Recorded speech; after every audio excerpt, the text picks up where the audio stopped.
Hello and welcome. Thank you for being here. My name is Jacob and I am a huge theater fan. I'm currently in college studying musical theater, starting up this next semester very soon. But today I'm going to be reviewing a show that I just recently saw on Broadway, Shucked.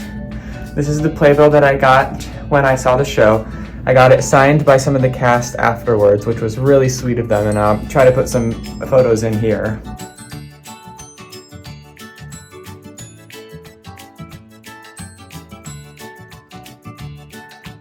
The show was so cute. The night we saw it had some understudies on, and I was so excited to get to see some understudies because I love to see some new casts, and I like to see it because I can tell the cast was shaking it up a little bit and really playing with their characters.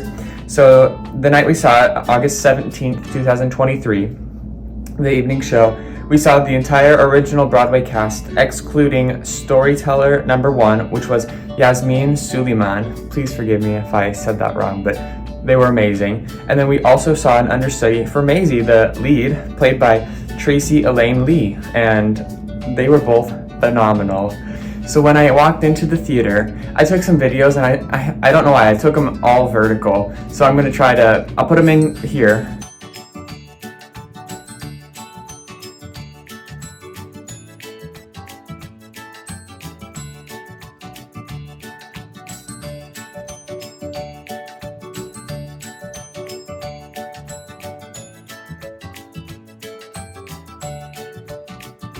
So I took them all vertical, but when we walked in, it was interesting because I'd never been to the Nederlander Theater before, and this is where it was. And so it was a very cool theater because they queued us up right along the street. I think it was 41st Street that we queued up on, and you could see the marquee and all of that. And they queued us up, and then we went through all their metal detectors, and the security guards were super nice. I talked to some of them. And we walked into the Nederlander, and you walk right into like this vestibule lobby kind of area, and it was really interesting. They had mirrors that like you can see in my video of walking in, and we then scanned our tickets. So I thought it was very fascinating that they had us scan our tickets after we got inside. I'm sure that they don't have a ton of issues of people trying to get in without a ticket, and also it would have been hard to do outside. But I thought it was interesting because I'd never had it where you get that far into the theater before they even make sure you have a ticket. So that was really cool. And then once you walk in after you get your ticket scanned, you pretty much just have to walk a few steps, and then you can see the stage, and you're in the main floor of the house. And the set was so cool. I'll tell you all about it in a little bit. But we had last minute tickets, and I was very lucky to get to see this show. So we were in the back row of the upper balcony, and to be honest, those seats were great because I could see almost everything. We walked through it was interesting because I had used the bathroom, and the only bathrooms in the theater that they were allowing us to use were on the mezzanine, sorry. And so we were walking upstairs anyway, so we got to the bathrooms, and they were nice bathrooms. They were very tight, and that's my main complaint with all of these Broadway theaters, that they can't really do anything about at this point. And the Nederlander actually did a great job. It looked pretty renovated, but it was very tight. And the men's restroom, it was awkward at times, but oh well, what are you gonna do? After the bathroom, we went to get our seats and had no problem doing that. The ushers were all wonderful, and they handed us our playbills, and I got 2, one for my dad, one for me. But then we didn't have to wait very long. We got there pretty early because I like to be early because it's one of my fears to be late for a show and to have late seating, because I think that would be mortifying personally. So then we waited and saw the show, and I'll tell you all about that in a second. During intermission, the line for the bathroom was ridiculous. I don't even know how to describe it because, well, I guess I'm going to. The bathrooms were on the mezzanine floor, so on this floor of the house, so the bottom floor, mezzanine where the bathrooms are, and then our seat level. And so the bathrooms were right here, and I walked down right after the intermission started, and the line was already down through, like snaking through the house on the bottom floor. And I didn't have to go that bad, I guess, so I just waited, and I didn't end up using the bathroom because the lines for both the men and the women's restrooms were ridiculously long. And so that was odd, but I guess, to be expected for a tiny little Broadway theater.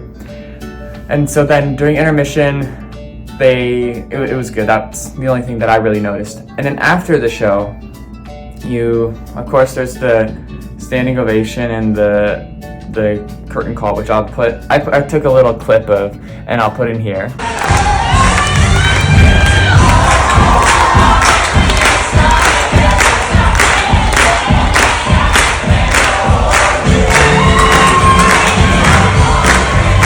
So after the curtain call, you exit the house through the back, and we went down the stairs, obviously, and I took a picture of the cocktail list for drinks at the bar. I obviously didn't get one, but I took a picture of it because I thought it was so cute, because they all had named drinks after the show, which I just thought was hilarious, so I'll put that in here.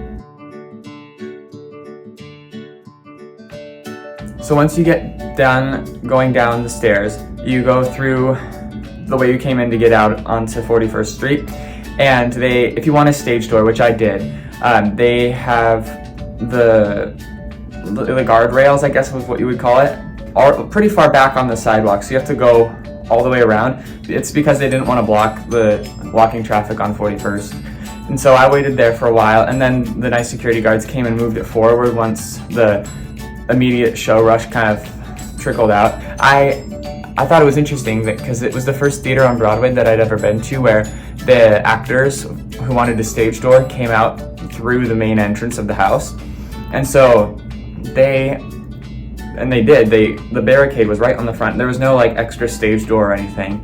And so I waited, and I got the cast to sign one of my playbills, like I showed, and they were super nice. Gray Henson, meeting him was so cool because I'm such a big fan of him. And then I met so many of the other actors. I met the understudies for Storyteller #1 and Maisie, both lovely people. So then after the stage door ended, side story. Alex Newell technically came to the stage door. The icon, Alex Newell, they gave a phenomenal performance, which I'll go into in a little bit here. And rightfully so, they shouldn't have to, but they did not sign and take pictures. They walked out the theater and into their black Tesla, which I was like, iconic. So, but they had like full glam, beautiful hair, beautiful clothes, like gold shiny top. It was impressive, and they waved and said hi, but didn't really stop, which makes sense because they've got places to be and a life to live. And so, but it was really cool to see them. And I think everyone in the principal cast did go to this, like, leave the theater in some capacity. But when I saw Funny Girl on Broadway, Leah Michele did not leave the theater at all, even though it was an evening performance. She definitely left the theater. She didn't stage door that they allowed us to see. And so I thought it was really cool that at Shucked, everyone came out in some capacity. So let's get into the show. During the show, I was laughing so hard that at times I had like water in my eyes from laughing. I listened to the cast recording of this show a lot. It's one of my new favorites.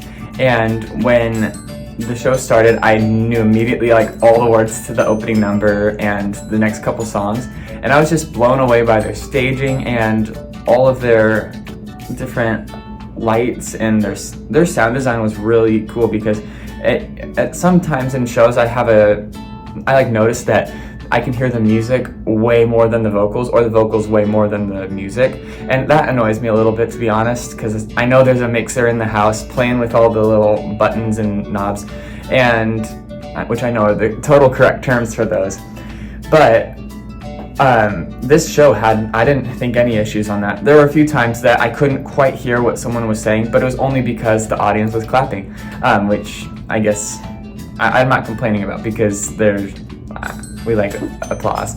And so the opening was great. I was blown away. Alex Newell got entrance applause, as they should.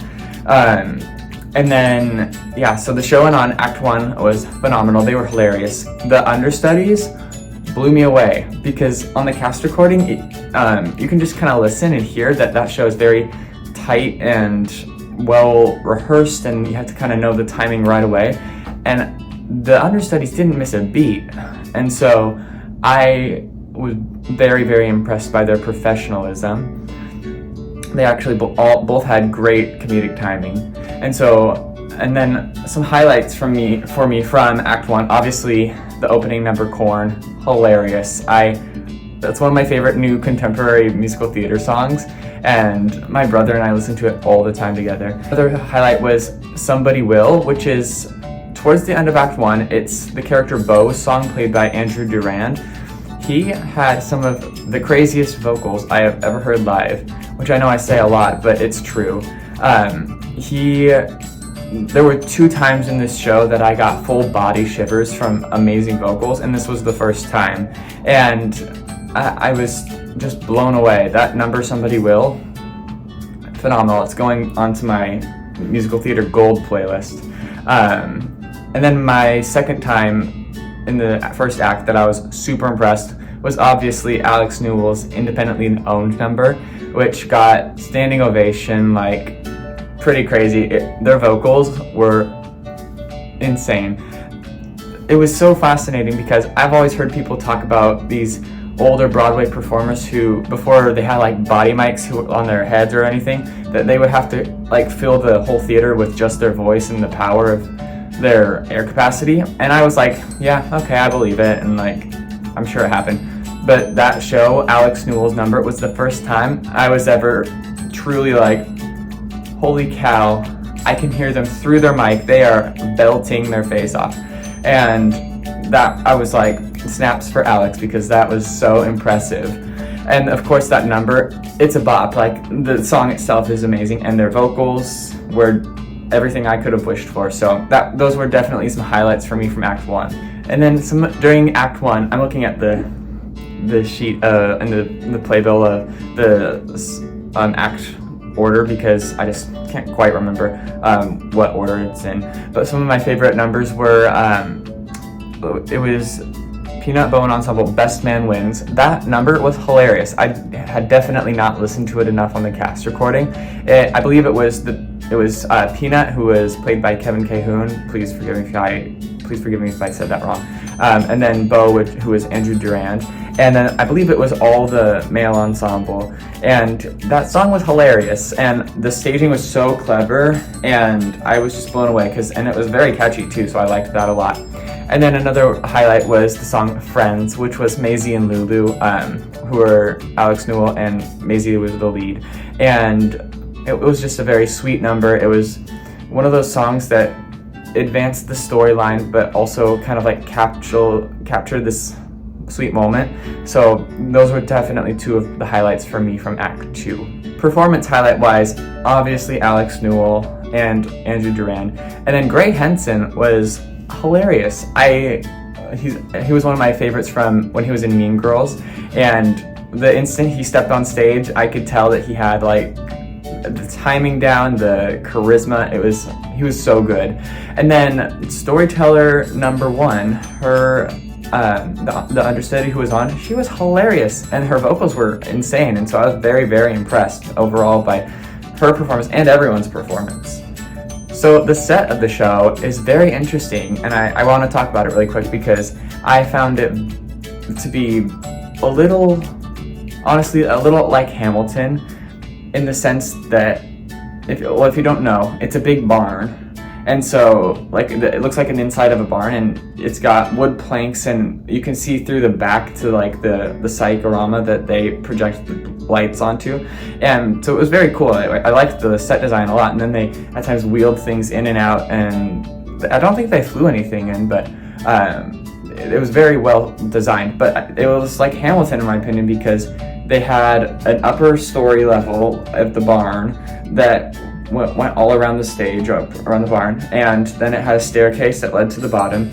And so in Hamilton, like, they have the very same thing, and people would stand up top and talk and sing, and I didn't mind it at all. It clearly works as a technique for staging, but I noticed the similarities. And then during the song Best Man Wins, they end the number, I won't give any spoilers except for this, on barrels in a chevron shape, and Beau, the character Beau, finishes with his fist up in like a single spotlight, and it was very reminiscent of Hamilton. But I just thought that was funny, and I don't know if anyone else caught that. And I even told my dad about that afterwards, and he was like, huh?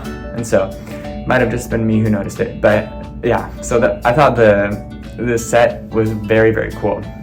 Overall, I would highly recommend this show. I think it's one of the funniest shows on Broadway right now. I left and my dad and I were just saying that it was pretty much 2.5 hours of dad jokes, and in like the best way possible. And so we loved the show for sure. I would definitely recommend you go see it if you can. The cast recording is just as good as all of their live performances. Like their vocals live, I was like, it could be playing the cast recording and I don't know. They weren't, because there were obviously some extra riffs or things they did. But yeah, overall, definitely go see it if you can. Alright, thank you so much for watching. I hope you enjoyed it. Let me know if you want any other content from me. I'm happy to make it. I'm trying to get my YouTube page started up. So thank you so much, and I'll see you next time. Bye.